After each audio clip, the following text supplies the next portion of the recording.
Hi everyone, praise the Lord. ఈరోజు మనం Suresh Babu పుర్తిగడ్డ బ్రదర్ని interview చేస్తున్నాం. అన్న రాసిన పుస్తకాల గురించి అన్నని అడిగి తెలుసుకుందాం. హాయ్ అన్న, praise the Lord. Praise the Lord brother. How are you అన్న? గుడ్ అన్న, మీ పుస్తకాల గురించి కొద్దిగా మాకు వివరిస్తారా? Sure brother Pramod. దేవుడు మీ ద్వారా నాకు ఇచ్చినటువంటి ఒక మంచి అవకాశాన్ని బట్టి మొట్టమొదట నేను ఆయనకి మహిమ ఘనత ప్రభావాలు తెలియజేస్తున్నాను. అలాగే నేను చేసినటువంటి పరిశోధన గురించి, అలాగే నేను రాసినటువంటి పరిశోధనాత్మక పుస్తకాల గురించి మీరు అడగటం నిజంగా నాకు చాలా బ్లెస్సింగ్. ఎందుకంటే ఈ యొక్క వర్క్ బయటకు వెళ్ళడానికి కానీ, అనేక మందికి ఈ యొక్క పరిశోధన రచనలు అనేక మంది చదవటానికి కానీ, ఇందులో ఉన్నటువంటి విషయాలు తెలుసుకోవటానికి దేవుడు నన్ను ప్రేరేపించి ఈ పుస్తకాలు నేను రాయటం జరిగింది. ఈ పుస్తకాలు 4 పుస్తకాలు మీ ముందు ఇక్కడ ఉన్నాయంటే ప్రమోద్ గారు, దీని వెనకాల సుమారు 2009 నుండి నేను చేసినటువంటి హార్డ్ వర్క్ ఉంది. 2009 నుండి చేసినటువంటి ప్రయాస.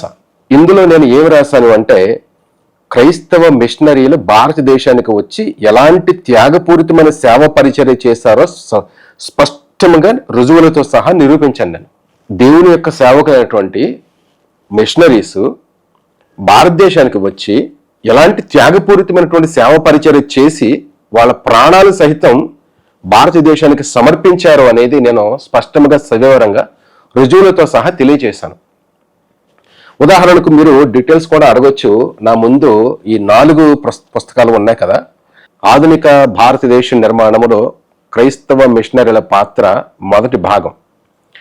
దీన్ని రాయటానికి నాకు చాలా సమయం పట్టింది. దీంట్లో ఉన్నటువంటి కంటెంట్ గురించి కానీ, దీంట్లో ఉన్నటువంటి సమాచారం గురించి కానీ నేను కష్టపడి సేకరించడానికి ఆంధ్ర మరియు తెలంగాణలో ఉన్నటువంటి ప్రముఖ గ్రంథాలయాలను నేను దర్శించడం జరిగింది. అలాగే ఆధునిక భారతదేశ నిర్మాణంలో క్రైస్తవ మిషనరీల పాత్ర 2వ భాగం కూడా నేను పరిశోధన గ్రంథంగా రాయటం జరిగింది. అలాగే సతీ సహగమనం క్రైస్తవ మిషనరీలు తెర వెనుక వాస్తవాలు. ఏమండి, సతీ సహగమనం క్రైస్తవ మిషనరీలు తెర వెనుక వాస్తవాలు, ఈ పుస్తకాన్ని కూడా నేను రాయటం జరిగింది. అదనంగా ఇంకొక పుస్తకం, చిన్న పుస్తకం రాశాను, మహాత్మా జ్యోతిరావు ఫూలేపై క్రైస్తవ మిషనరీల ప్రభావం. ఈ పుస్తకాన్ని రాయటానికి కూడా నేను చాలా పరిశోధనాత్మకంగా కష్టపడ్డాను. సో ఈ 4 పుస్తకాలు కూడా నేను నేటి క్రైస్తవ సమాజానికి ఒక ఇంటలెక్చువల్ గిఫ్ట్ గా నేను అందిస్తున్నాను ప్రమోద్ గారు. ఇది నా brief introduction about my books అన్నమాట. 4 బుక్స్. చాలా థ్యాంక్స్ అన్న, బుక్స్ గురించి వివరించినారు. కొన్ని క్వశ్చన్స్ మిమ్మల్ని నేను అడగదలుచుకున్నాను. షూర్. భారతదేశానికి క్రైస్తవ మిషనరీలు వచ్చారు, దానికి ముందు ఉన్న పరిస్థితి ఏంటి, మిషనరీలు వచ్చిపోయిన తర్వాత పరిస్థితులు ఎలా ఉన్నాయి? So you mean you want to know the conditions before Christian missionaries? Yes. Before Christian missionaries అంటే భారతదేశంలో క్రైస్తవ మిషనరీలు సుమారు 1793 వేసుకున్న విలియం కేరీ దగ్గర నుండి, విలియం కేరీ కంటే ముందు ఉన్నటువంటి పరిస్థితులు కదా. భారతదేశంలో విలియం కేరీ రావటానికి టైంలో, లేదా ఆ టైం కంటే ముందు కానివ్వండి, ఆ టైంలో ఉన్నటువంటి పరిస్థితులు ఎలాంటివి అంటే, భారతదేశంలో మూఢనమ్మకాలు చాలా పీక్స్ లో ఉన్నాయి. వాస్తవంగా చాలా భయంకరం. అందులో సతీ సహగమనం కానీ, సతీ అనుగమనం కానీ. ఇప్పుడు సతీ సహగమనం అంటే ఏంటి?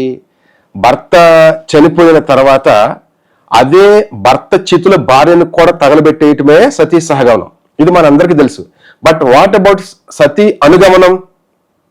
సతీ అనుగమనం అంటే ఏంటి? చాలా మంది తెలియదు. సతీ సహగమనం గురించి చాలా మంది చెప్తారు, కానీ సతీ అనుగమనం అంటే ఎవరో చెప్పరు. కానీ సతీ అనుగమనం కూడా ఉండేది.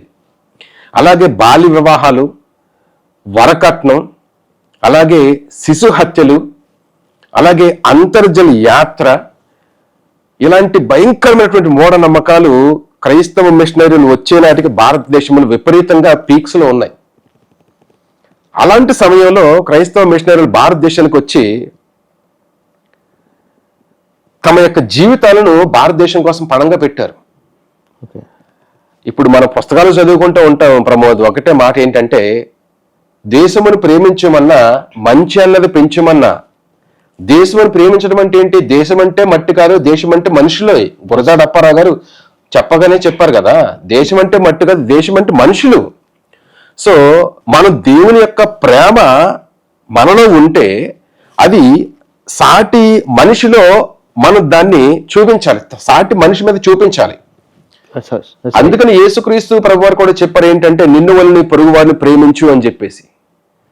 సో అదే క్రైస్తవ మిషనరీలు చేసినటువంటి సేవా తత్పరత, వారిలో ఉన్నటువంటి క్రీస్తు యొక్క ప్రేమ, బైబిల్ విలువలతో కూడినటువంటి ప్రేమ, త్యాగపూరితమైనటువంటి సేవ పరిచర్య భారతదేశంలో క్రైస్తవ మిషనరీలు చెప్పలేదు, చెప్పడం కాదు, వాళ్ళు చేసి చూపించారు. సో ఆ విధముగా భారతదేశంలో క్రిస్టియన్ మిషనరీస్ రావడానికంటే ముందు చాలా భయంకరమైనటువంటి మూఢనమ్మకాలు ఉన్నాయి. ఆ మూఢనమ్మకాల్లో నుండి మిషనరీస్ బయటకు తీసుకురావడానికి సంఘ సంస్కరణలు చేశారు, బ్రిటిష్ అధికారులకు లేఖలు రాశారు, అలాగే పోరాటాలు చేశారు, లెటర్స్ రాశారు, ప్రభుత్వం మీద తీవ్రమైనటువంటి ఒత్తిడి తీసుకొచ్చారు, డిబేట్స్ చేశారు, కరపత్రాలు పంచారు. ఇది మంచి, ఇది చెడు, ఇది మూఢనమ్మకం, ఇది మంచి నమ్మకం అని చెప్పేసి ప్రజల్లో ఒక రకమైనటువంటి అద్భుతమైనటువంటి నవీన భావజాలాన్ని తీసుకొచ్చారు. అలాగే అభ్యుదయ అభిప్రాయాలు వాళ్ళ ద్వారా మనకి అబ్బాయి. సో ఈ విధముగా భారతదేశంలో క్రిస్టియన్ మిషనరీస్ చాలా వరకు, అంటే అప్పట్లో ఉన్నటువంటి మూఢనమ్మకాలతో పోల్చుకుంటే ఇప్పటి వరకు చాలా తగ్గిపోయాయి. ఇది క్రైస్తవ మిషనరీల యొక్క సేవ తత్పరతే అనేది మనం ఖచ్చితంగా చెప్పొచ్చు. ప్రమోద్, నైస్ బ్రదర్, మంచిగా చెప్పారు, మంచిగా ఎక్స్ప్లెయిన్ చేశారు. మీరు ఈ పుస్తకాలు రాయడానికి మీకు ఎప్పుడు రాయాలని అనుకున్నారు? ఇప్పుడు 4 books రాశారని చెప్పారు కదా, మీరు what motivates you more? Okay, so what is the motto behind these books? 4 పుస్తకాలు రాయటానికి వెనుక ఉన్నటువంటి ప్రోత్సాహం ఏంటి, మోటో ఏంటి అనేది నేను చెప్పాలంటే, నేను ఈ బుక్స్ రాయడానికంటే ముందే ప్రమోద్ కొన్ని బైబిల్ కాలేజెస్లో నేను చిన్న చిన్న సబ్జెక్టులు చెప్పేవాడిని. ఆ సబ్జెక్టులు చెప్తున్నటువంటి క్రమంలో కొంతమంది బైబిల్ స్టూడెంట్స్ నన్ను కొన్ని క్వశ్చన్స్ అడగటం జరిగింది. ఏంటి అన్న, క్రిస్టియానిటీ అనేది బ్రిటిష్ వాళ్ళు తీసుకొచ్చారని చెప్పేసి అంటారు, అది నిజమేనా అన్న సురేష్ అన్న? మరికొంతమంది ఏమో మన క్రిస్టియన్ కమ్యూనిటీలోనే సతీ సహగమనాన్ని రూపుమాపింది రాజా రామ్మోహన్ రాయ్ అని చెప్పేసి భ్రమపడే వాళ్ళు కూడా ఉన్నారు క్రిస్టియన్ కమ్యూనిటీలో. ఎందుకంటే విలియం కేరీ అనేది వాళ్ళకి తెలిసినప్పటికీ కూడా రీజనింగ్ చేయటం తెలియటం లేదు. కాబట్టి అసలు మన క్రిస్టియన్ కమ్యూనిటీలోనే ఉన్నటువంటి కొన్ని ప్రశ్నలకి మీరు జవాబులు చెప్పండి అని చెప్పేసి కొంతమంది అడిగినప్పుడు ప్రమోద్, ప్రాక్టికల్ గా నేను స్టడీ చేశాను ప్రమోద్. మొట్టమొదట I studied practically to answer them. అప్పుడు నాకు చాలా అద్భుతమైనటువంటి విషయాలు తెలిసినాయి బయటికి. కొంతమంది తర్వాత ఏమన్నారంటే, నీలాంటి వాళ్ళు మంచి యూత్, అన్న మీరు చెప్తున్నటువంటి ప్రశ్నలకి జవాబులు చాలా ఉన్నాయి, why can't you make a book, why can't you publish all these books in the book format? అసలు నువ్వు ఈ బుక్, మీరు మాతో చెప్తున్నటువంటి విషయాలన్నీ కూడా, మౌఖికంగా చెప్తున్నటువంటి విషయాలన్నీ కూడా మీరు పుస్తక రూపంలో ఎందుకు మీరు తీసుకురాకూడదు అని చెప్పేసి కొంతమంది స్టూడెంట్స్ అడిగారు. ఆ కారణంగా నేను సేకరించినటువంటి ఒక క్రెడిబుల్ ఇన్ఫర్మేషన్ అంతా కూడా పుస్తక రూపంలో తీసుకురావటం అనేది జరిగింది. అంత మాత్రమే కాదు, ఇంకొక పాయింట్ ఏంటంటే, మన క్రిస్టియన్ కమ్యూనిటీలో అకాడమిక్ సోర్సెస్ అంటాం మనం. అకాడమిక్ సోర్సెస్ అంటే భారతదేశంలో ఉన్నటువంటి హిందూ మేధావులు, ముఖ్యంగా భారతదేశంలో ఉన్నటువంటి చదువుకున్న విద్యావేత్తలు రాసినటువంటి పుస్తకాల్లో నుండి రెఫరెన్సెస్ గా తీసి అథెంటిక్ గా ఈ పుస్తకాలు రాశాను కాబట్టి ఇవి డిబేట్ కానీ, ఆర్గ్యుమెంట్ కానీ, క్రిటిక్స్ కానీ నిలబడే బుక్స్ అనమాట. అంటే అంత అథెంటిక్ గా, అంత ప్రామాణికతతో నేను ఈ పుస్తకాలు రాయగలిగాను. అవును బ్రదర్, నేను చదివాను, చాలా మంచిగా రాశారు. ఇప్పుడు మీరు రాసిన పుస్తకాల్లో ఇప్పుడు సతీ సహగమనం గురించి మీరు ఎక్స్ప్లెయిన్ చేసి, ఇప్పుడు బాల్య వివాహాల గురించి కూడా కాంటెక్స్ట్ లో ఉన్నాయి. సో మీరు రాయడానికి ముందు నోట్స్ ప్రిపేర్ చేసుకున్నట్టు కదా, ఇవన్నీ బాల్య వివాహాలు, సతీ సహగమనం గురించి, నరహత్యలు, సో అవన్నీ చెప్పండి, మీరు కొద్దిగా వివరిస్తారా వాటి గురించి? ఓకే, అంటే అవి ఎంత పీక్స్ లో ఉన్నాయి, అవి ఎంత విస్తృత స్థాయిలో ఉన్నాయి అనేది కదా. ఇప్పుడు ఆ మిషనరీలు రాకముందు వాటి బాల వివాహాలు ఎలా ఉన్నాయి, నరహ బలులు ఎలా ఉన్నాయి, తర్వాత మిషనరీలు వచ్చిన తర్వాత ఎంత తగ్గాయి, ఎంత నిర్మూలించారు. Okay okay okay. ఉదాహరణకు మనం బహుభారత్వం చూసుకుంటాం ప్రమోద్. బహుభారత్వము అనేది ఎంత భయంకరం అంటే మన భారతదేశంలో, అందులో సౌత్ ఇండియాలో ఎలా ఉందంటే, ఒక్క రోజులో, ఇది చాలా మందికి ఆశ్చర్యం వేస్తుంది, ప్రేక్షకులు కూడా ఆశ్చర్యమే, తమ్ముడు ప్రమోద్ కూడా ఆశ్చర్యం వేస్తుంది, కానీ ఇది వాస్తవం. మరి కందుకూరి వీరేశలింగం గారు రాసినటువంటి పుస్తకాల్లో ఉన్నటువంటి విషయం చెప్తున్నా నేను. ఒక్క రోజులో ఒక్క మనిషి 23 పెళ్లిళ్ళు చేసుకునేవాడు ప్రమోద్ మన భారతదేశంలో, సౌత్ ఇండియాలో. I'm talking about south India. అంటే వివాహాలు, బహుభారత్వం అనే ప్రాక్టీస్ ఎంత విస్తృత స్థాయిలో ఉందో ఒకసారి ఆలోచించు. అంటే గంటకు ఒకటి, సింపుల్ గా రోజుకి 24 గంటలు అంటే ప్రమోద్, నువ్వు ప్రతిరోజు ఒక్కొక్క అమ్మాయి మెడలో తాళి కడుతున్నావు అంటే, గంటకు ఒక అమ్మాయి మెడలో తాళి కడుతున్నావు అంటే 23 పెళ్లిళ్ళు చేసుకున్నావు అన్నమాట ఒక రోజులో. అంటే అంత విస్తృత స్థాయిలో ఉండే మన సౌత్ ఇండియాలో, ముఖ్యంగా రాజమండ్రి కానీ లేకపోతే విశాఖపట్నం కానీ, ఇది బహుభారత్వము అనే దానికి తీవ్రమైనటువంటి పిక్చర్ అన్నమాట. ఇది పీక్స్. అలాగే బాల్య వివాహాలు, అతి బాల్య వివాహాలు అంటాం మనం. బాల్య వివాహాలు వేరు, అతి బాల్య వివాహాలు వేరు. బాల్య వివాహాలు అంటే ఏంటి? బాల్య వివాహాలు అంటే ఏంటి? లైక్ 6 years ఓల్డ్ కానీ, 7 years ఓల్డ్ కానీ, 3 years ఓల్డ్ కానీ అమ్మాయిని, చిన్నపిల్లని పెళ్లి చేసుకోవటం. బట్ వేరే అతి బాల్య వివాహాలు అంటే గర్భంలో ఉన్నటువంటి అమ్మాయికి పెళ్లి చేయటం, గర్భస్థ శిశువు పెళ్లి చేయటం. అది ఎలాగన్నా సాధ్యం అని చెప్పేసి అంటే, అమ్మ మీకు గర్భం దాల్చారు కదా మీరు, మీకు పుట్టబోయేది అమ్మాయి అయితే ఇదిగో అడ్వాన్స్ గా నేను నీకు డబ్బులు ఇస్తున్నాను, ఆ పుట్టినటువంటి అమ్మాయి నాకు ఇచ్చే అని చెప్పేసి ముందుగానే అడ్వాన్స్ ఇస్తాడు. మాట్లాడేసుకుంటారు అనమాట, అగ్రిమెంట్ అయిపోతుంది. గర్భంలో ఉన్నటువంటి శిశువుని పెళ్లి చేసుకోవటం అలాగా అంత పీక్స్ లో ఉండేవి. మనం ఒకటి ఏంటంటే ప్రమోద్, మనం చదవం వాస్తవంగా చెప్పాలంటే.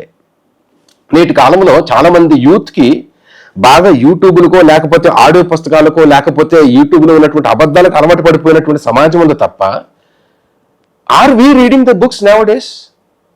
ఈ రోజు పుస్తకాలు చదువుతున్నామా? No brother. అందులో పాత పుస్తకాలు, మేధావులు రాసిన భారతదేశ చరిత్ర చదువుతున్నామా? చదివితే ఇవన్నీ కూడా తెలుస్తాయి. నేను చదివాను కాబట్టి చెప్తున్నా. ఇప్పుడు సరే, బాల్య వివాహాలు అయిపోయినాయి, తర్వాత బహుభారత్వం అయిపోయింది. సతీ సహగమనం ఎంత విస్తృత స్థాయిలో ఉండేదంటే బెంగాల్లో చాలా మందికి తెలియదు వాస్తవంగా. రోజుకి చాలా మంది చనిపోవటం జరిగేది, నెలకి కూడా చనిపోవటం జరిగేది, అలాగే సంవత్సరానికి కొన్ని 100 మంది చనిపోవటం జరిగేది.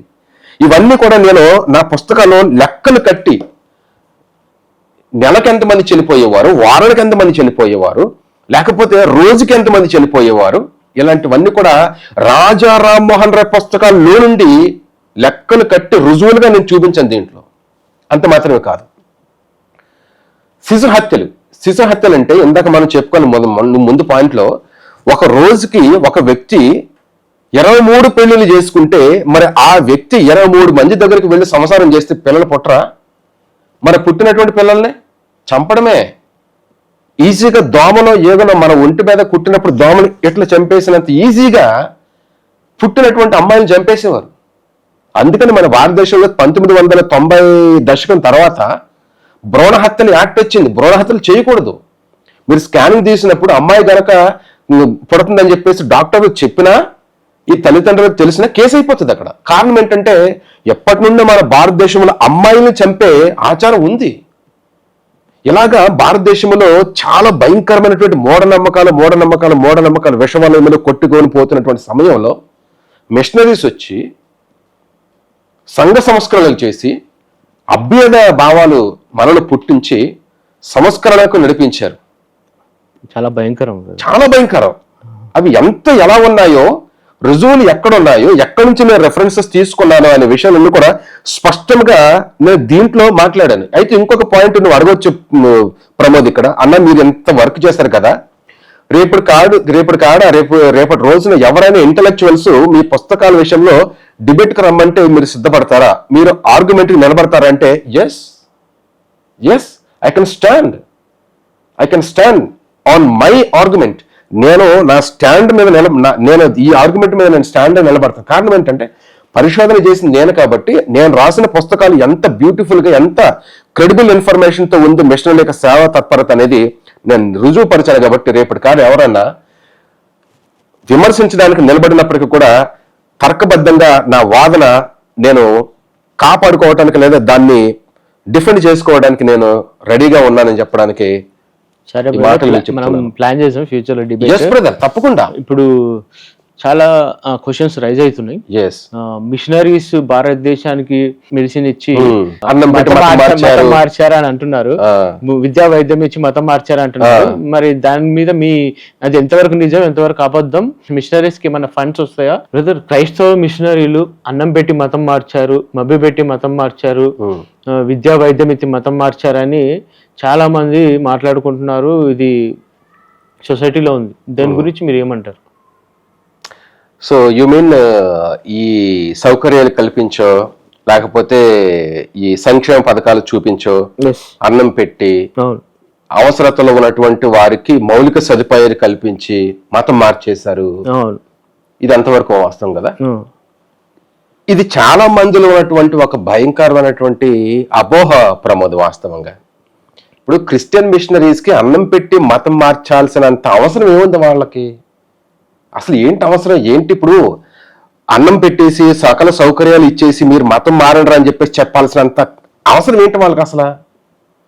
దీన్ని చాలా మంది హైలైట్ చేసేస్తున్నారు. అంటే మతం మార్చడానికి మౌలిక సదుపాయాలు అందించారు, రైస్ అందించారు, అన్నం పెట్టేస్తే వాళ్ళు మతం మార్చడం జరిగింది. ఇలాంటి విషయాలన్నీ కూడా చాలా మంది హైలైట్ చేస్తున్నారు. కానీ ఇది భయంకరమైనటువంటి అపోహ ప్రమోద్.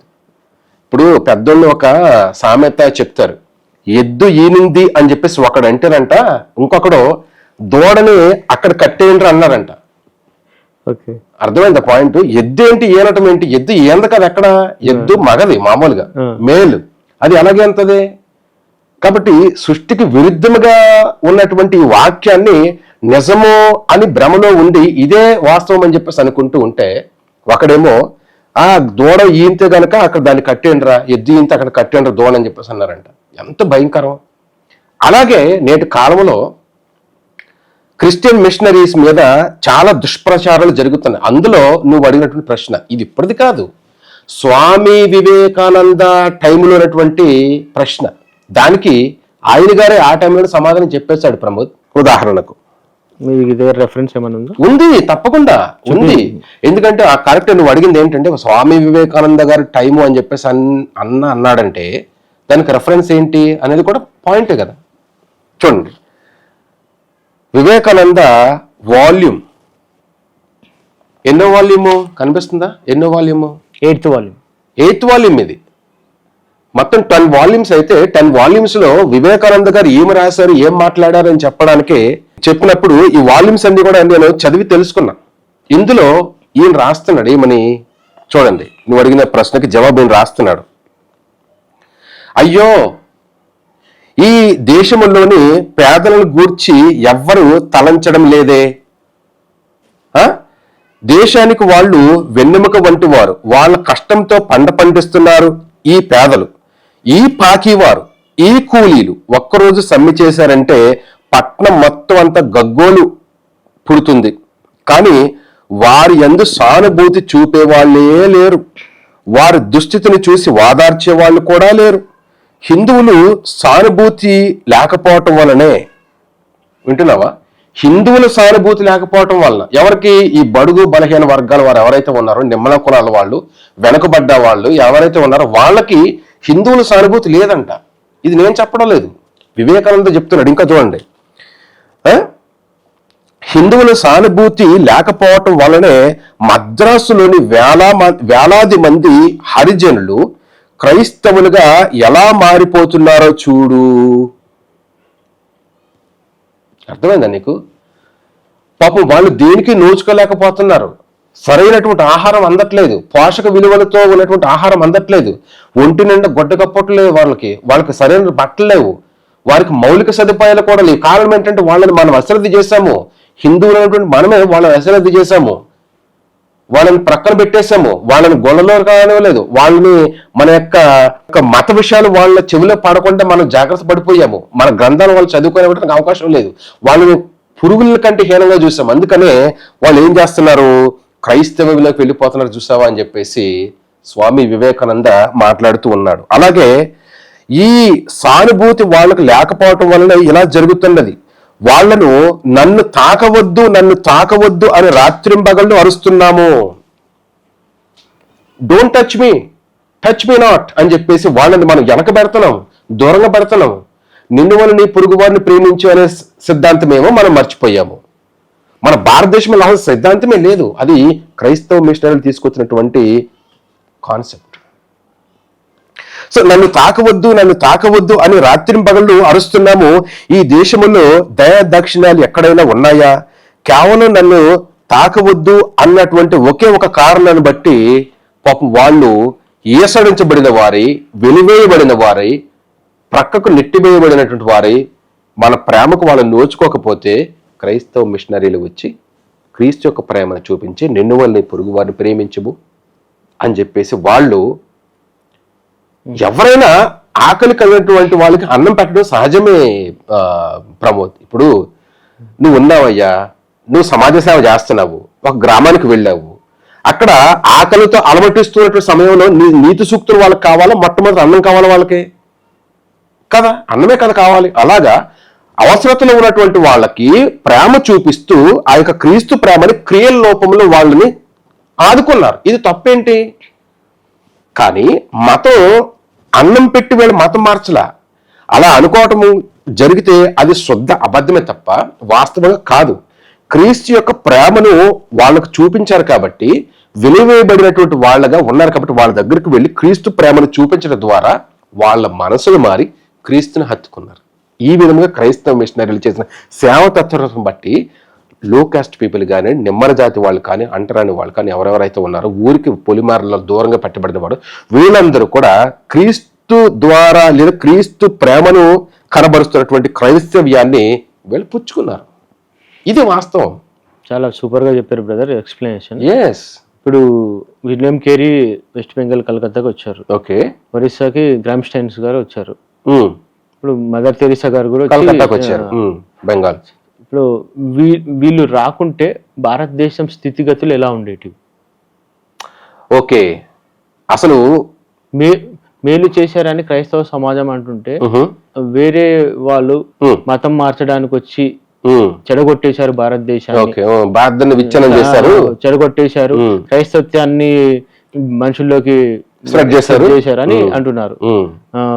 వాళ్ళ మతంలోకి మార్చేశారు, ఒక చేసేశారు అని అంటున్నారు. ఇప్పుడు మదర్ తెరీసా అని విలియం కేరీ గారి ఎంతో బుక్స్ చదివితే మనకు తెలుస్తుంది. సత్యసౌగం నిర్మూలించారు. అవును, విలియం కేరీ. సో అలాంటివి చాలా మందికి తెలియదు. ఏదో ఎక్కడో వింటాము, మత మార్పిడి చేశారని క్రైస్తవుల్ని దూషిస్తున్నారు. అవును. సో మీరు దీని గురించి ఏమంటున్నారు బ్రదర్? ఓకే, అంటే క్రిస్టియన్ మిషనరీస్ గనక భారతదేశానికి రాకపోయినట్లయితే అసలు పరిస్థితులు ఎలా ఉండేవి అనేది ఒకసారి చూసుకుందాం. ఎందుకంటే నీ ప్రశ్నలో నాకు అదే బాగా కనిపించింది. ఎలాంటి కండిషన్ ఉండేది భారతదేశంలో ఒకవేళ గనక క్రిస్టియన్ మిషనరీస్ భారతదేశానికి రాకపోయినట్లయితే? నేను రాసినటువంటి యొక్క 2వ వాల్యూమ్ ఏదైతే ఉందో దాంట్లో ఒక చాప్టరే రాసేసాను ప్రమోద్ గారు. అది చాలా మంచి చాప్టర్ అన్నమాట. ఇప్పుడు నువ్వు చెప్పినటువంటి పాయింట్ దీంట్లో ఉంటుంది ఆన్సర్. నువ్వు అడిగిన ప్రశ్నకు ఆన్సర్ ఏంటంటే, మిషనరీలు రానట్లయితే పరిస్థితులు భారతదేశంలో ఎలా ఉండేవి?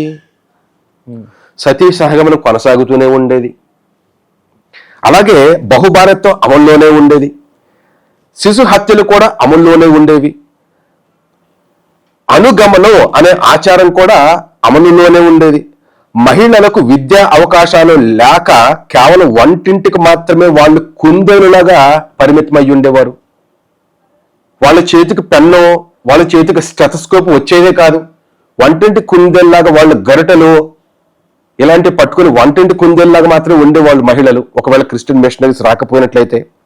అలాగే దేవదాసి వ్యవస్థ అమల్లోనే ఉండేది, దానికి అడ్డు అదుపు లేకుండా విస్తృత స్థాయిలో ఉండేది. ఆసుపత్రులు వైద్యము అందరికీ అందుబాటులో ఉండేది కాదు. అలాగే తక్కువ కులాల వారు అగ్ర కులాల వారికి కనీసం 20 అడుగుల దూరంలో నిలబడి మాట్లాడే పరిస్థితి ఇంకా కొనసాగుతూనే ఉండేది. ఆశ్చర్యంగా ఉంది నీకు మాట కదా. నిజంగా ఎంత భయంకరం అంటే, నిజంగా క్రైస్తవ మిషనరీలు ఆనాటి కాలంలో సంఘ సంస్కరణలు చెయ్యకపోతే ఇవన్నీ కూడా అమల్లోనే ఉండేవి. ఇప్పుడు ఇంకా ఉన్నాయి. బాల్య వివాహాలు అమల్లోనే ఉండేవి. తర్వాత సంఘ సంస్కర్తల మఠాలు భారతదేశంలో స్థాపించబడి ఉండేవి కావు. ఎందుకంటే క్రైస్తవ మిషనరీలు ఆధునిక విద్య వచ్చిన తర్వాతే ఈ బ్రహ్మ సమాజము, ఆర్య సమాజము, ప్రార్థన సమాజం ఇలాంటి హిందువులు స్థాపించారు. ఎందుకని? మిషనరీస్ ఆల్రెడీ సంఘ సంస్కరణలు స్టార్ట్ చేసిన కారణంగా వీళ్ళు కూడా కన్నులు తెరవబడి, మనోనేత్రాలు వెలిగింపబడి వీళ్ళు కూడా సంఘ సంస్కరణ స్టార్ట్ చేశారు. కానీ మిషనరీసే రాకపోయినట్లయితే బ్రహ్మ సమాజం ఎక్కడిది, ప్రార్థన సమాజం ఎక్కడిది, ఆర్య సమాజం లాంటి ఈ మఠాలు ఎక్కడివి? కాబట్టి అసలు హిందూ మఠాలు ఉండేవి కావు. ముద్రణా రంగం అసలు ఉండేదే కాదు. ఎందుకంటే ముద్రణా రంగం తీసుకొచ్చింది మిషనరీస్. ఇప్పుడు ఇవన్నీ కూడా చూడు, ఈ చాప్టర్లో ఉన్నటువంటి విషయాలు నేను ముగించిన తర్వాత అర్థమవుతుంది మిషనరీస్ రాకపోతే భారతదేశంలో ఎంత భయంకరమైన పరిస్థితులు ఇంకా అమల్లోనే ఉండేవి అనేది. జగన్నాథ రథ చక్రాల క్రింద భక్తులు ఆత్మాహుతి చేసుకోవటం కొనసాగుతూనే ఉండేది. అలాగే పొరుగువారి పైన పగ సాధించడానికి స్వయంగా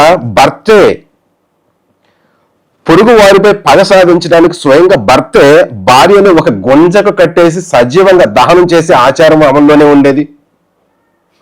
గౌరవ్, చాలా గౌరవం.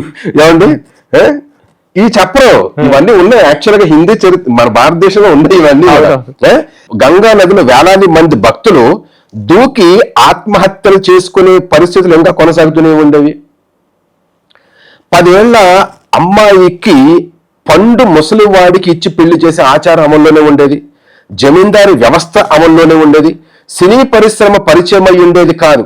సినీ థియేటర్లు అసలు ఉండేవే కావు. ఎందుకంటే సినీ పరిశ్రమలు కానీ లేకపోతే కెమెరాస్ కానీ ఎలక్ట్రానిక్ పరికరాలు అన్నింటిని కూడా తీసుకొచ్చింది మిషనరీసే.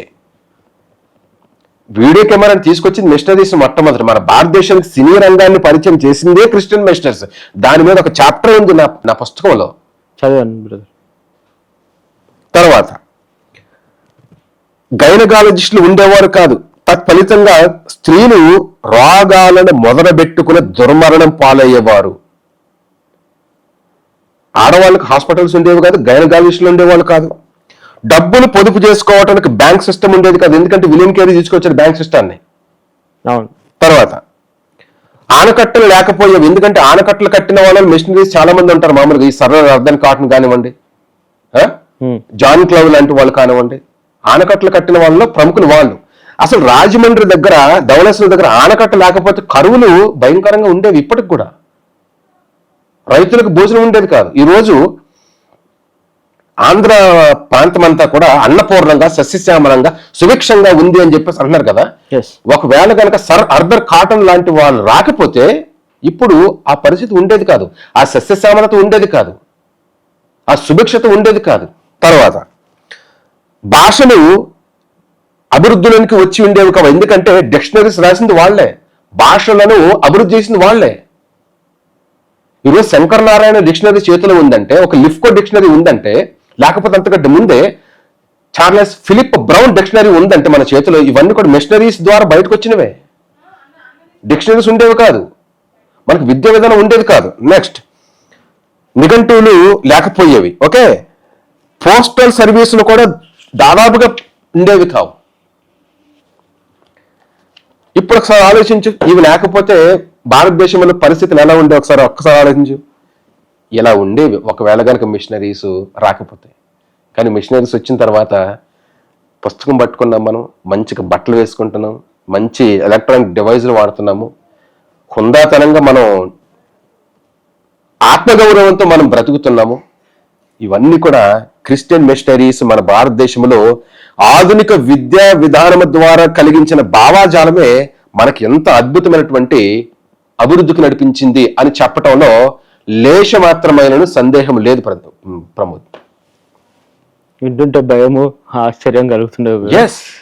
ఎంతో అణిచివేత, ఎంతో భయంకరమైన సత్యాలు వ్యతిరేకత. చెప్పారు. ఆ వ్యతిరేకత చాలా మంది తెలుసుకోవాలి. మీ బుక్స్ చదివి యవనస్తులు కానీ, పాస్టర్స్ కానీ, బిలీవర్స్ కానీ చాలా మంది తెలుసుకోవాలి. ఇది చాలా మంది తెలియదు బ్రదర్. ఏదో మనం మాట్లాడతాం, మత మార్పిడి చేస్తాం, మిషనరీస్ వచ్చి ఏం ఫలితం ఉంది, ఏం మేలు చేశారు, ఏం సేవ చేశారు భారతదేశానికి అంటున్నారు, కానీ తెలుసుకోవాల్సింది చాలా ఉంది. మీ బుక్స్ చదువుకోను, లేదంటే మేము గూగుల్ సెర్చ్ చేస్తాం, ఏదేదో వ్యర్థమైన వాటికి వాడుతున్నాం. ఇలాంటి విషయాలు సెర్చ్ చేసి తెలుసుకోవాలి. అవును బ్రదర్, ఇప్పుడు మీరు అన్నారు సత్యం ధర్మం కోసం ఈ నేటి కాలంలో చాలా ఈ కొత్త కాన్సెప్ట్ వినిపిస్తుంది. సత్యం కోసం ధర్మం కోసం పోరాడాలి, ధర్మం కోసం, దేశం కోసం ధర్మం కోసం పోరాడాలి అనే కాన్సెప్ట్. దీని గురించి మీరు ఏం చెప్తారు బ్రదర్? ఈ రోజుల్లో చాలా మంది దేశం కోసం ధర్మం కోసం అనే ట్యాగ్ లైన్ తగిలించుకుని చాలా భయంకరమైనటువంటి వీడియోలు చేస్తున్నారు. దేశం కోసం ధర్మం కోసం అంటున్నారు. అసలు దేశం కోసం ధర్మం కోసం అనే కాన్సెప్ట్ నిజంగా ఎవరికి అప్లై చేస్తాం మనం? అర్థమైందా?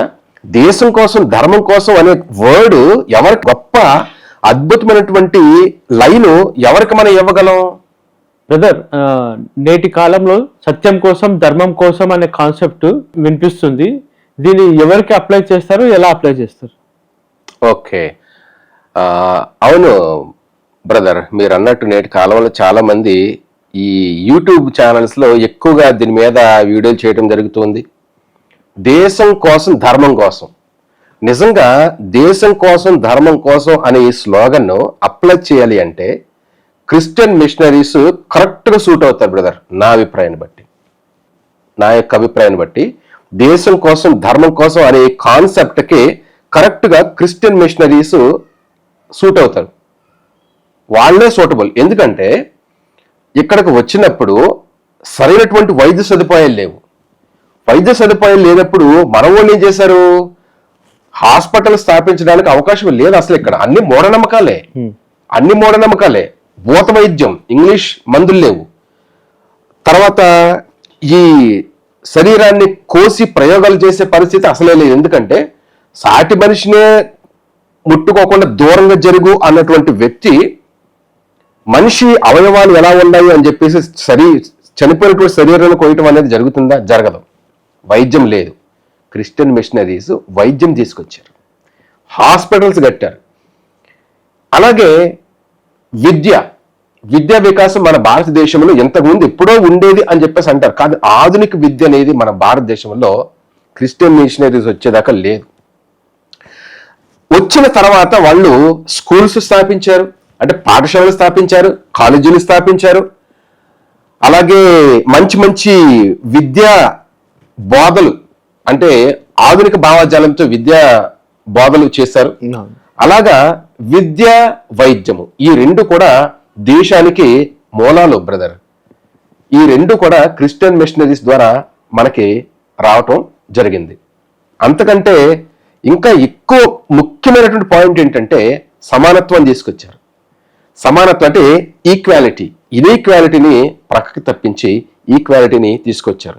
స్కూళ్లలో అందరూ కూడా ముందు బెంచీలోను, సెకండ్ బెంచీలోను చక్కగా అందరూ కూడా వరుసగా కూర్చోవలసి పోయి, ముందు వరుసలేమో అగ్రవర్ణాల వాళ్ళు, చివరెక్కడో మూలన నిమ్మన వర్గాల వాళ్ళు కూర్చోబెట్టారు.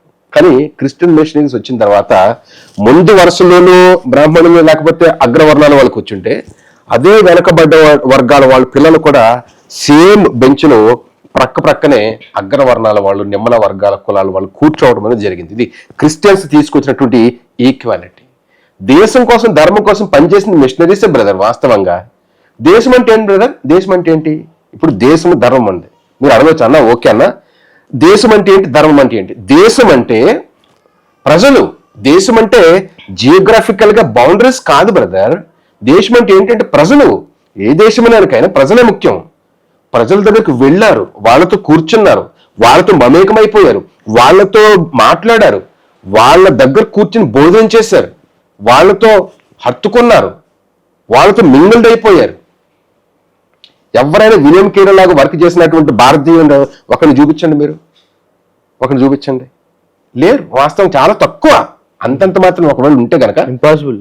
క్రైస్తవ మిషనరీల ద్వారా స్ఫూర్తి తీసుకున్నటువంటి వారు ఎవరైనా ఆరాకొరగా మనం కనిపించవచ్చు, కానీ విలియం కేరీ లాంటి వాడు మరొకసారి పుట్టడండి వాస్తవంగా. సో క్రీస్తు ధర్మం ఏంటి అంటే నిన్ను వాళ్ళని పొరుగువారు ప్రేమించు అని చెప్పేసి క్రీస్తు యొక్క ధర్మం ఇది క్రీస్తు ధర్మం. దేశం కోసం, ధర్మం కోసం. నిన్ను వాళ్ళని పొరుగువారిని ప్రేమించని చెప్పేసి అన్నప్పుడు యేసుక్రీస్తు ప్రభు వారి యొక్క సూక్తులను తీసుకొచ్చి భారతదేశంలో అద్భుతమైనటువంటి విప్లవాత్మకమైన భావాజాలంతో భారతదేశాన్ని ఆధునిక మార్పుకి తీసుకొచ్చారండి. అందుకనే నేటి కాలంలో స్త్రీలు చదువుకుంటున్నారు, పురుషులు చదువుకుంటున్నారు, పిల్లలు చదువుకుంటున్నారు. ఇంతకు ముందు ఒంటి నిండా వస్త్రాలు వేసుకోవడానికి అర్హత లేని సమయంలో ఈ రోజు మనం అందరం చక్కగా బట్టలు కట్టుకుంటాం. కారణం ఏంటంటే క్రైస్తవ మిషనరీలు తీసుకొచ్చినటువంటి దేశం కోసం ధర్మం కోసం అనే కాన్సెప్ట్. దేశం కోసం ధర్మం కోసం, దేశం కోసం ధర్మం కోసం అంటే అది కేవలం క్రైస్తవ మిషనరీలు తప్ప మరెవరికి కూడా అప్లికేబుల్ కాదు. అవును బ్రదర్, దేశం కోసం చాలా చేశారు కానీ తన సొంత ఫ్యామిలీని కూడా అంతగా కేర్ చేయలేదు బ్రదర్. వాళ్ళ భార్య పిచ్చిదైంది, కొడుకు చనిపోయాడు. అవును, ఎంతో వాతావరణానికి పడకుండా కూడా క్లైమాటిక్ కండిషన్స్ వల్ల చాలా హెల్త్ ఇష్యూస్ వచ్చాయి వాళ్ళ వైఫ్ కి, తన పిల్లలకి. చాలా మెయిల్ చేశాడు, చాలా సేవ చేశారు, చాలా సఫర్ అయ్యారు. అవును, ఎంతో సఫరింగ్స్ లో కూడా కష్టపడి చాలా హెల్ప్ చేశారు బ్రదర్. మిషన్ భారతదేశానికి విలియం కేర్ చేసిన మేలు అంతా వాళ్ళ జీవితాన్ని త్యాగం చేశారు. వాళ్ళ జీవితాలు త్యాగం చేశారు. ఒక మాట చెప్పాలంటే జీవితాన్ని త్యాగం చేశారు. తర్వాత ఇంకొక ఇంపార్టెంట్ మేజర్ గా నేను ఇక్కడ యాడ్ చేయాలనుకుంటున్నాను బ్రదర్, మీరు టైం ఇస్తేనే. స్త్రీల విషయం. మన భారతదేశంలో ఒకప్పుడు, ఇప్పుడు కాదు, ఒక 250 సంవత్సరాల క్రితం భారతదేశంలోని పరిస్థితులు ఎలా ఉండేవి అంటే ఈ రోజులు చాలా మంది తెలియటం లేదు. పొద్దున్న లెగిస్తే యూట్యూబ్ ఛానల్లో క్రైస్తవం మీద, బైబిల్ మీద, యేసుక్రీస్తు ప్రభువారి మీద, పాస్టర్స్ మీద, ఇవాంజలిస్టుల మీద విరుచుకుపడి మహిళా మండలి విమర్శించే మహిళా మండలి ఎవరైతే ఉంటారో అందరూ కూడా స్పష్టంగా ఈ పాయింట్ వినాలి అని చెప్పేసి సవినయంగా మనవి చేస్తున్నాను. ఏంటంటే చూడండి, ఒకప్పుడు భారతదేశంలో చెప్పండి ఎలా ఉండేవంటే, ఘంటసాల చరిత్ర అనే ఒక బుక్ ఉంది బ్రదర్. దాన్ని గొర్రెపాటి వెంకట సుబ్బయ్య అనే ఒక ప్రముఖ చరిత్రకారుడు రాశాడు. దాంట్లో స్త్రీల యొక్క దుస్థితి ఎంత దుర్భరంగా ఉంటుందో రాశాడు. ఏంటంటే, వాన కురుస్తుంటే ఎండ్లలో నుండి చాట బయటకు రావాలి, చాట నెత్తి మీద పెట్టుకుని రావాలి లేడీస్. No umbrella. వానలో స్త్రీలు బయటకు రావాలి అంటే వాళ్ళకి గొడుగు వేసుకోవటానికి అనుమతి లేదు, పర్మిషన్ లేదు. బియ్యం చెరుగుతూ ఉండే చాట కానీ, చెత్త పారబోసే చాట ఏదైతే ఉంటుందో డస్ట్బిన్ లో పారేస్తాం కదా, కసువు, మట్టి, మశానం, ఆ గలీజు చాట నెత్తి మీద పెట్టుకుని రావాలి అంటే స్త్రీలను ఎంత దుస్థితిలోనికి నెట్టేశారో చూడండి. మన భారతదేశంలోనే కొంతమంది మూఢనమ్మకాలతో స్త్రీలను దూరంగా పెట్టేశారు. స్త్రీలకు కనీసం గొడుగు వేసుకోవటానికి కూడా అవకాశం లేకుండా చేశారు. తర్వాత మండు టెండలో కూడా చెప్పులు తొడుక్కొనిచ్చేవారు కాదు ఆడవాళ్ళని. ఈరోజు అమ్మాయిలు హై హీల్స్ వేస్తున్నారు, లేకపోతే పారాగాను, బాటా ఇలాంటి లేనిపోని కంపెనీలు, కొత్త కంపెనీలు అమెజాన్లో ఆర్డర్ చేసుకుని స్టైలిష్ గా వాళ్ళు తిరుగుతున్నారు చెప్పులు వేసుకుని ఆడవాళ్ళు. కానీ ఒకప్పుడు మన భారతదేశంలో గొడుగు వేసుకోవడానికి అవకాశం ఉండేది కాదు. వానలో తడవకుండా చాట మాత్రమే నెత్తిన పెట్టుకుని వెళ్ళేవారు. చెప్పులు కూడా వేసుకోకుండా ఎండలో కాళ్ళు కాలుతూ వెళ్ళేవారు. ఒకప్పుడు కాళ్ళు కాల్చుకుంటూ వెళ్ళేవారు మన భారతదేశంలో. అంత మాత్రమే కాదండి, స్నానం చేసేటప్పుడు, అంటే ఉన్నది చెప్తున్నాను బ్రదర్, నేను ఉన్నదే చెప్తున్నా.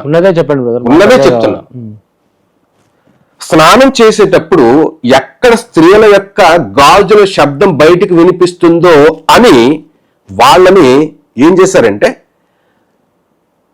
టవల్ కానీ గొడ్డ కానీ కట్టుకుని మీరు స్నానం చేయండి అని నిబంధన పెట్టారు.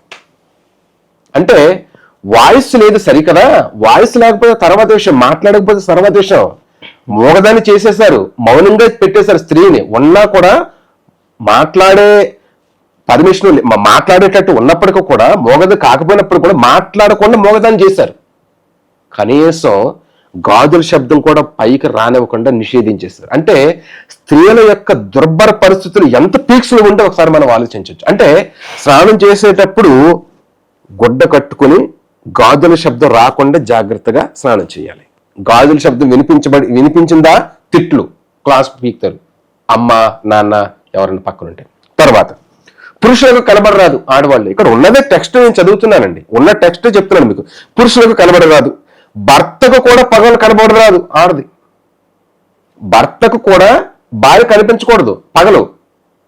బెడ్రూమ్లో నైట్ టైం మాత్రమే కనిపించాలి, బయటకు కనిపించకూడదు, సమాజంలో తిరగకూడదు, మౌనంగా ఉండాలి, మాట్లాడకూడదు, మోగదానిలో సైగలు చేస్తూ ఉండాలి, చెప్పులు వేసుకోకూడదు, గొడుగు పట్టుకోకూడదు, కనీసం గాజుల శబ్దం కూడా రాకుండా టవల్ కట్టుకుని స్నానం బాత్రూంలో.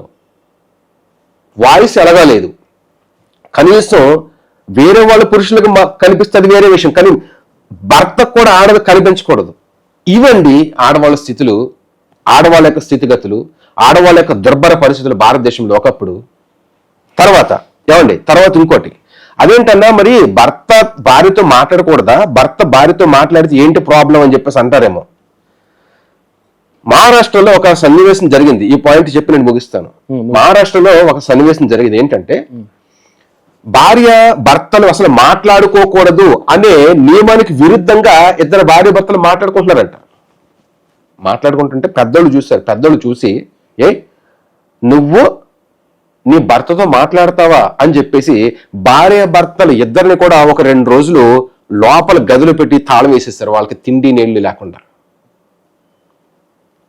కారణం ఏంటంటే ఆడది మాట్లాడకూడదు, ఆడది నోరెత్తకూడదు, ఆడది చెప్పులు వేసుకోకూడదు, ఆడది మరి గొడుగు వేసుకోకూడదు, ఆడది స్నానం చేసేటప్పుడు గాజుల శబ్దం బయటకు వినిపించకూడదు. ఇవన్నీ నేను చెప్పడం కాదండి, గొర్రెపాటి వెంకట సుబ్బారావు గారు రాసినటువంటి పుస్తకంలో చదువుతున్నాను. అలాగే మహాత్మా జ్యోతిరావు ఫూలే రాసినటువంటి పుస్తకంలో కూడా చదువుతున్నాను.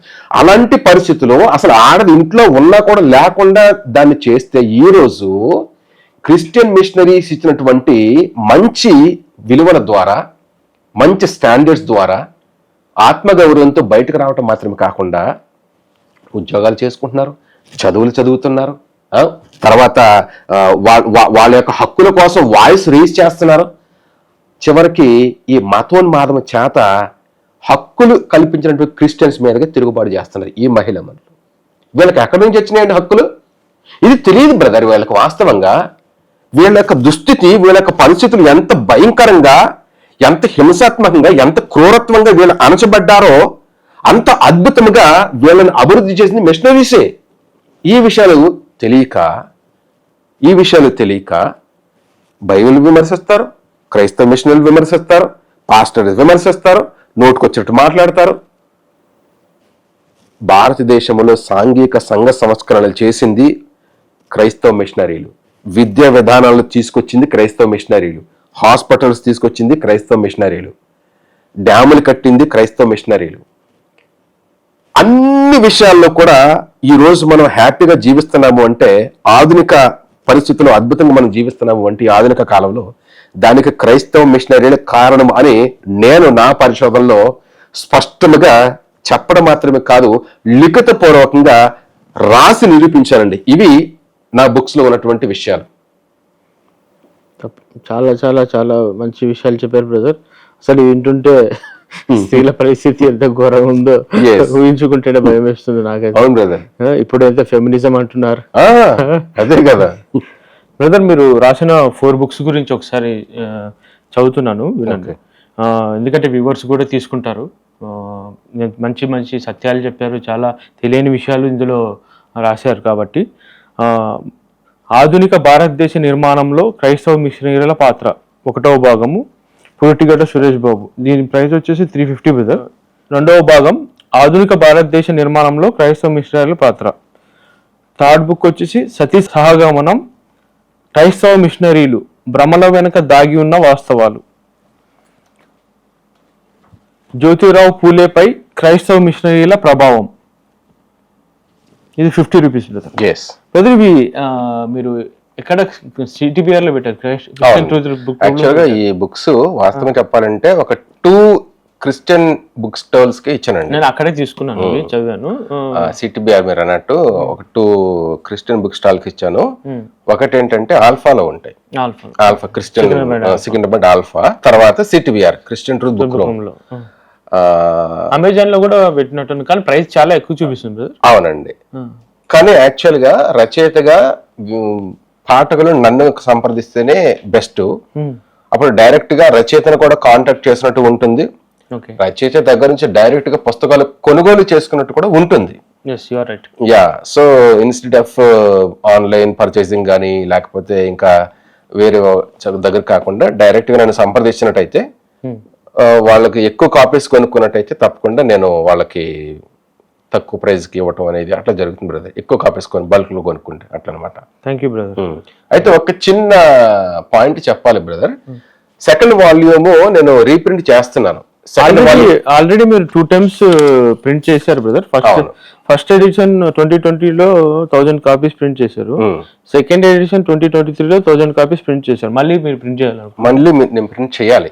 ఫస్ట్ వాల్యూమ్ ముందు కొన్ని కాపీస్ ఉన్నా బ్రదర్, కానీ సెకండ్ వాల్యూమ్ లేవు, వెరీ షార్టేజ్ అనమాట. మిగతా 3 పుస్తకాలు అంటే ఫస్ట్ వాల్యూమ్ ఉంది, సతీ బుక్ ఉంది, ఫూలీ బుక్ కూడా ఉంది. సెకండ్ వాల్యూమ్ షార్టేజ్ ఉన్నాయి. Okay, yeah. So brother, finally thank you so much for your interview. చాలా తెలియని విషయాలు ఎన్నో తెలుసుకున్నాం. బుక్ చదివినప్పటికీ మీరు ఎక్స్ప్లెయిన్ చేసిన విధానం చాలా అర్థవంతంగా ఉంది. వ్యూవర్స్ కూడా చూసి మీ బుక్స్ కూడా తీసుకుంటారు. మీరు ఏమైనా చెప్పాలనుకుంటే మీ మాటలు. యా బ్రదర్, 1 minute లో నేను చెప్తాను బ్రదర్ ప్రమోద్ గారు. ఏంటంటే క్రిస్టియన్ కమ్యూనిటీలో ఇంటలెక్చువల్స్ రావాలి. అంటే కేవలం చర్చికి వచ్చి ప్రేయర్ చేసుకుంటూ వాక్యం వినేసి కానుకలు ఇచ్చేసి ప్రభు బల తీసుకుని ఆశీర్వాదం తీసుకుని వెళ్ళిపోయేటట్టు కాకుండా, what my contribution is to the church, to the Christian community, what my contribution, what I have return, what I have given, నేను ఏం ఇవ్వగలిగాను ప్రభు రాజ్య వ్యాప్తి కోసం, ఇదిగో ఇది నా ఇంటలెక్చువల్ ప్రొడక్ట్, ఇది నేను సమాజానికి ఇచ్చాను అని చెప్పి. ఎందుకంటే ప్రభు అనే తన ప్రాణాన్ని మనకి ఇచ్చినప్పుడు మనం ప్రభు కోసం కొద్ది గొప్ప పరిచయం చేసేవారమైనా అయి ఉండాలి కదా.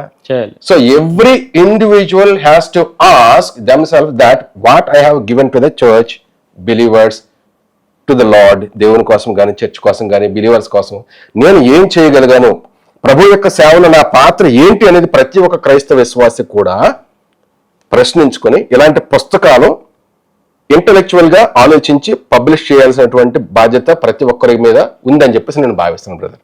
అలా ఆలోచించుకోవాలి. సూపర్ బ్రదర్, డెఫినెట్ గా వస్తారు ఇంటలెక్చువల్స్ వస్తారు మన క్రిస్టియానిటీలో. Thank you brother, thanks for your time. God bless. మళ్ళా ఇంకో డిబేట్ అన్నారు కదా, we'll plan it. Sure, I'm always ready to argue about my books అన్నమాట. Sure brother. Yeah, thank you.